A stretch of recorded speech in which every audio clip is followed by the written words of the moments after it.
banger. As you can see, I have some very special individuals. So you already know we in the works. We in the lab, we picking up in a minute. You know, and we finna eat. You already know. Are you ready? Are you ready? You ready? Tap in. Tap in. Before I tweak out. Before I what? Tweak out. Before I what? Tweak out.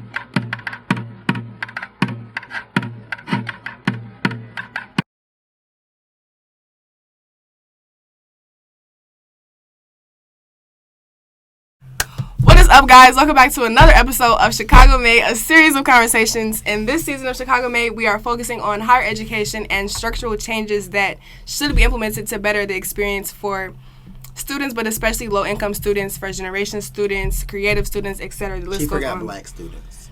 Yes. Okay, in today's episode, we are focusing on a very essential question, which is there a space for creatives in higher education? So I'm going to start with my two guests here today. They're going to go ahead and introduce themselves, say their name, and whatever their creative pursuit is, and if they are in school or not. Who first? You can go first. Okay, my name, I'm looking. It don't matter. Y'all know my name. My name is Jamal. I go by Mal or Mal on Point. I'm an artist primarily in music, and aside from music, I enjoy the visual arts, graphic design, drawing, tattooing, things of that nature. Yeah. Okay, learning new stuff. How y'all doing? My name's John. What am I? Shoot, I'm an educator and artist. So I'm a PhD student at USC in criminology, law, and justice. I'm also a high school English and spoken word teacher, and I also am a DJ and a photographer. Yes. Yeah. Okay, so did you know that you wanted to be a DJ and photographer when you were younger? Like, did you have an idea of what career path you wanted to go down? Nah, I feel like I became a DJ because my dad wanted me to have like multiple streams of income. So he just bought me a DJ board, I think in like 2015. Mm-hmm. I'm almost coming up on my 10-year anniversary. But I didn't even want to do that in school. I wanted to focus on school, but then the music sucked, so I ended up doing it in school. Why did you say That's dang? hard. Because mine was not playing, but it was real broad, and I just narrowed it down. Like, I knew I wanted to be something in art, just not what. So I was like trying to figure out what. So did you think that you wanted to go... Did you think that you wanted to, like, use school as a way to pursue that, or did you not know? You thought school? At first, I was thinking, I want to make, I want to create, I want to design. Mm-hmm. I want to be an architect. And then people like, you got to like math for that. And I'm like, I don't like math. I don't want to keep doing school, and I don't want to keep doing math, so fuck that. I don't like that they deterred you. The question... So I basically was saying, like, did he feel like school was already going to play a role in... his path when it comes to like creativity. So you said you wanted to do school. Like, did you know what you wanted to do in school? Like, did you have like a set? Yeah, so I always knew I wanted to be an educator. I planned on being a math teacher. My counselor made me go to college to be an engineer. So he would just, you don't have to look at the camera. You can look at this. It's cool. I can do both. But so I was a math major forever, and then I realized I didn't know math past Calc 3, and I was like, yeah, I'm done with that. And then I went into politics. And then I realized politics is a very white discipline. And then I ended up in Black Studies, which is where I got my degree in. From? Pomona College, okay. Yes. Okay. Well, congratulations on your degree, because I think, when was that you got your degree? Something like May. In May? Oh, not even a year. Slight shit. Please stop cussing out for real. It's automatic. Oh, my mama, though. Not me, because, I can censor it a little bit. It's fine. I'm not going to worry about it. Okay, for sure. No profanity. Yeah, so given that both of y'all wanted to pursue the school route, what deterred you when it came time to, like, actually apply to schools and everything, and what made you want to keep going down that route? What deterred me was not seeing a lot of people similar to me being successful. Yeah. So with that, I was like, let me reroute and reconsider what I want to do. Let me take a step back. And conveniently, this is during 2020 where we not going nowhere. We in the crib. So I'm thinking like, what do I want to do? What's going to work, you know? You're doing good, though. Spending time at your art, working. Just working on the craft. Okay. Working, trying to find your way. Nothing really deterred me. I went to a charter school, so they was like college graduation was a requirement. Like my school had this program called the 6 to 16 program where they kind of like beat it into us in 6th grade. You are going to college, so I knew I was going to college. But what motivated me? My community, man. What we say all the time, we do this for the youth, man. Yeah. Like, I felt like I couldn't. I wanted to teach, and I found it weird to go teach in California, so I had to come home and teach at home. So that was my motivation: education. That makes sense. And being around the youth, man, because there's some evil people in education. Do you all think that like the city Chicago play more role in your creativity, or your schooling play more of a role? Whether that be like, Damn, you know my answer. no, I don't. Really, mine. So I didn't even know I was an artist until like I feel like maybe 2 to 3 years ago. You're probably out of frame. Oh, my bad. I feel like I didn't know I was an artist until 2 to 3 years ago. I treated DJing as like a hustle. You know what I mean? It was about the money more than the art. But the whole time, it was always about the love for music, you know? Right. So I was always an artist. And I really just started picking up a camera. So I kind of like turned hobbies. It took me a second to realize my hobbies are really art. And to consider myself as an artist. I feel like I'm still a new artist. Like my identity as an artist just started growing for me. So school helped with that. I feel like took a lot of photography classes, took a lot of media studies classes. And Black Studies exposed me to a lot of like comedy and poetry and made me want to take up art as like a tool of struggle, you know. And for you, do you feel like it was more of a thing that school either encouraged or you needed an outlet from school to do that, or do you think it was Chicago, like being in the city, that pushed you to create through music? I feel it was always more personal, but as I grew older, I started learning how to, I don't know if it's how to, or I think I learned why, because as a kid, it was just, okay, I'm drawing, I see it in my head, I can make it real. But getting older, it's like, okay, I feel this, so I could put what I feel now. Yeah.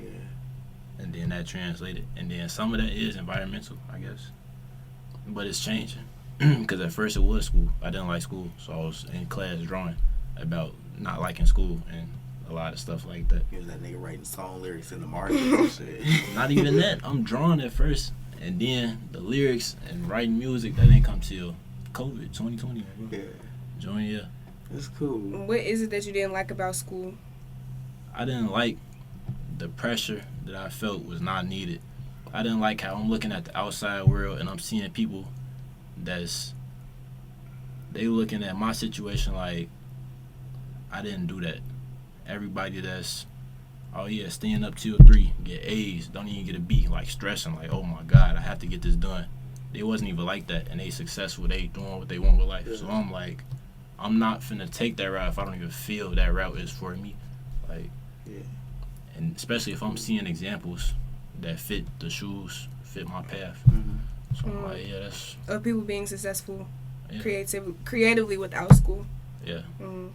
Based off their creations.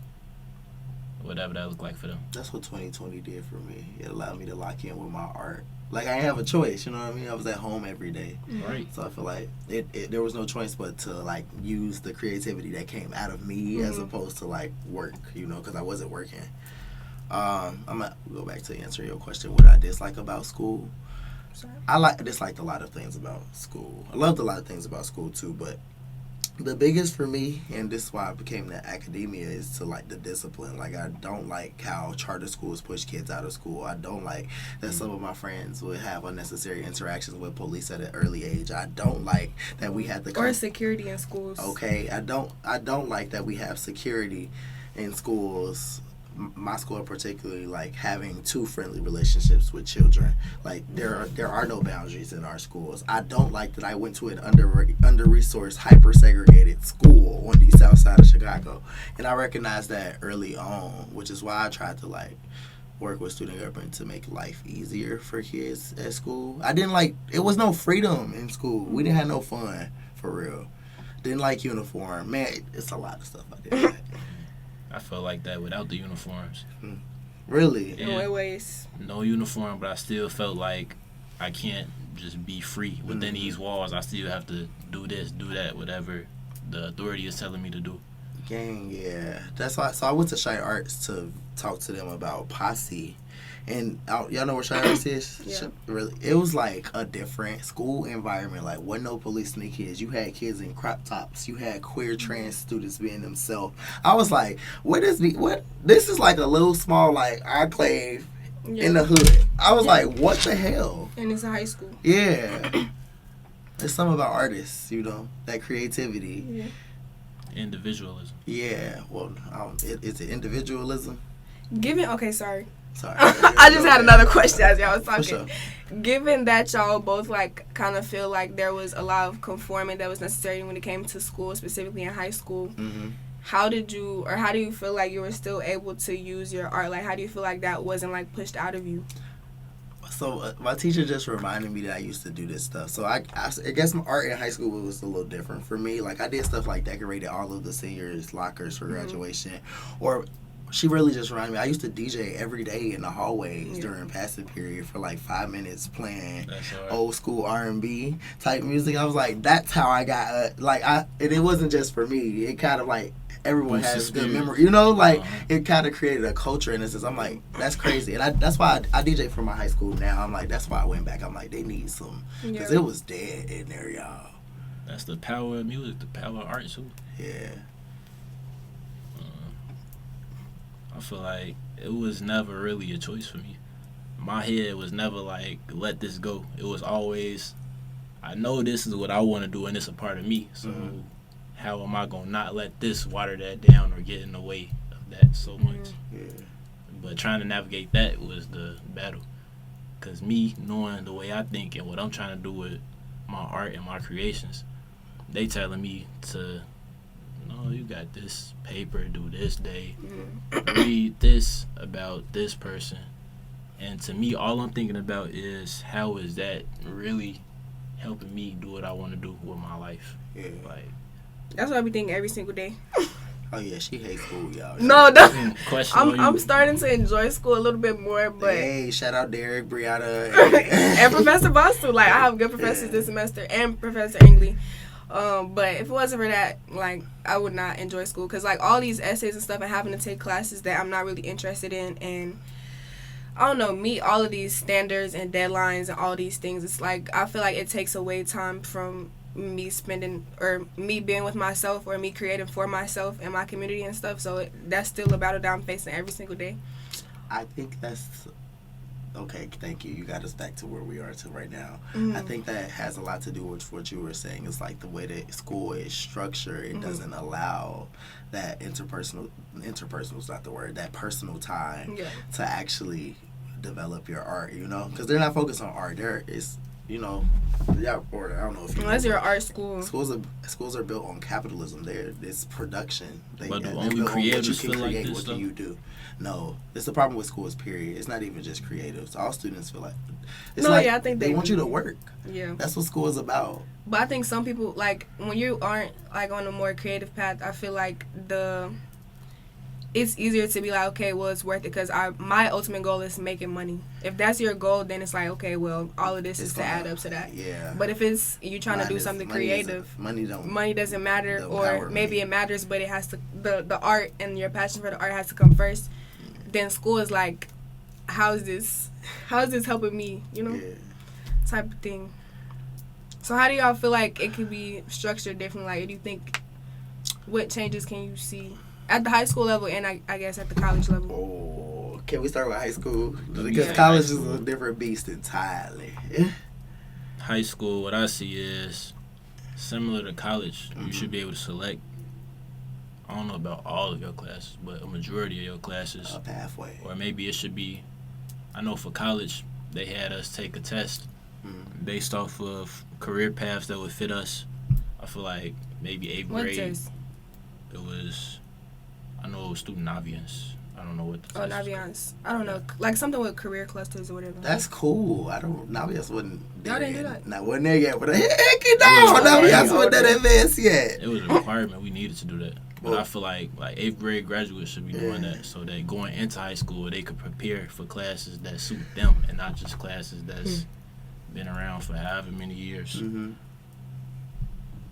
Yeah, I like that. Kind of like we were talking about that with Britain. Britain's structure. So like from first grade, they like, oh, you want to be a I don't know filmmaker. about first grade. I First think grade, it's yeah. after. Sixth grade actually. Yeah, like so once from you- sixth grade, Yeah, you first actually grade, get to that's even choose a better. path. Well, for how do you you. really know though in first grade? Let them try it. Yeah. Yeah, for real. Okay, but in Britain they do the 6th grade track. Yeah, they let students pick their path. Mhm. That would be very good for high schools because I feel like the problem I face with high schools, they're like, okay, why am I learning this thing that I'm learning? But I also feel like as a teacher, and this comes with my liberal arts education, you need to be exposed to things you wouldn't be exposed to. Like you need to learn what philosophy is. You need to read some politics. You Yeah. need to read all these different things because they structure our life. You know what I mean? Yeah, they do. So Or I also- different elements of I just feel like school doesn't. It's very much so. 4 subjects: math, science, history, English. Why? Like, there's so much breadth in those. Those are so basic. In college, it's more like you take this individualized version of history. You take this individual. You know what I mean? Like, kind of what y'all was saying. But I really wish students could create their own path. And I think you were able to do that at your school, right? Kind of, sort of. Let me get into that later. Well, I like this. I'm sorry. Oh, in high school? Yeah. Oh, I would say like my high school experience. So I went to a predominantly white high school on the north side of Chicago. Yeah. But prior to that, I had experience at Jamal's high school because I was there for 7th and 8th grade, and we were taking like high school classes and everything. It was public school, select enrollment, all of that. What school? Brooks. They had a little special case too. They got IB and all that.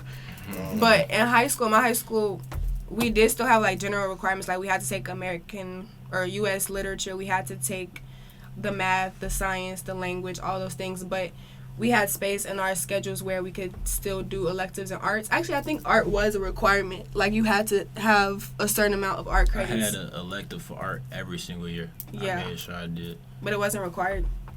Did that help I y'all had art three, at all? my senior year, I had 3 art classes because I wanted it. Did that help?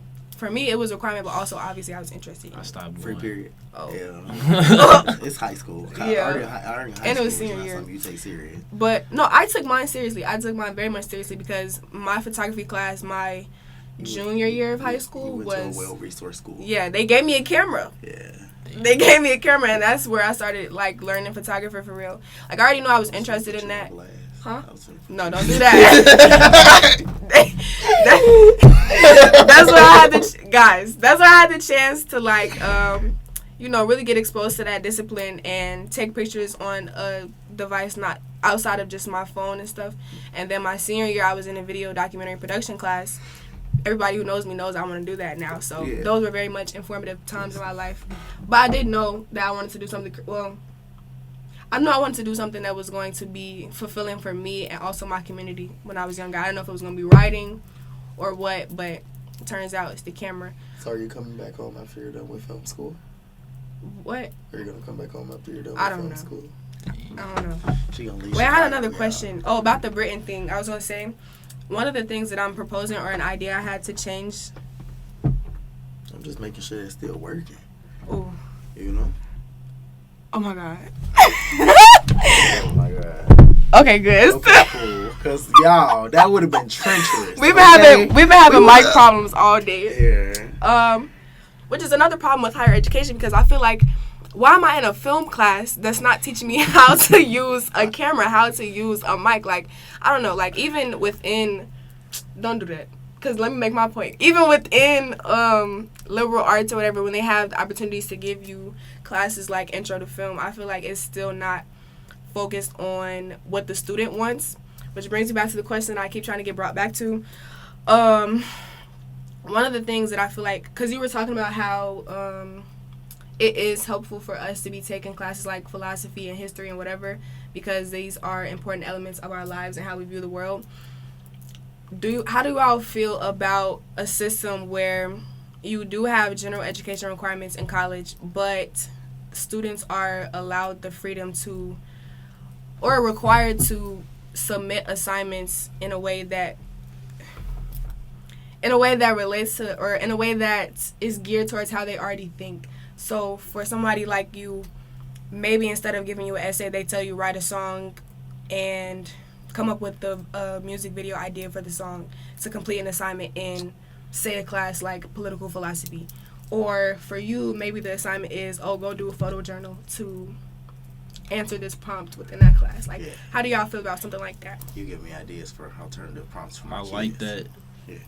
I feel like that would be helpful, but at the same time, I feel like that might get repetitive and water down the love for it, because it's still like I'm doing this for this and not just because it's me letting it out. You know?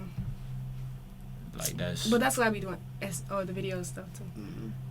Even what you love is hard when it's like I told it's you like okay, do it versus you being like I want to just It's just the demands. I told you the academy is like in school. It's like consumption. Do this. It's control and consumption. Do what I say because I said it, and it's best for you because I said it. That's like no. That's like no. Yeah, that's right.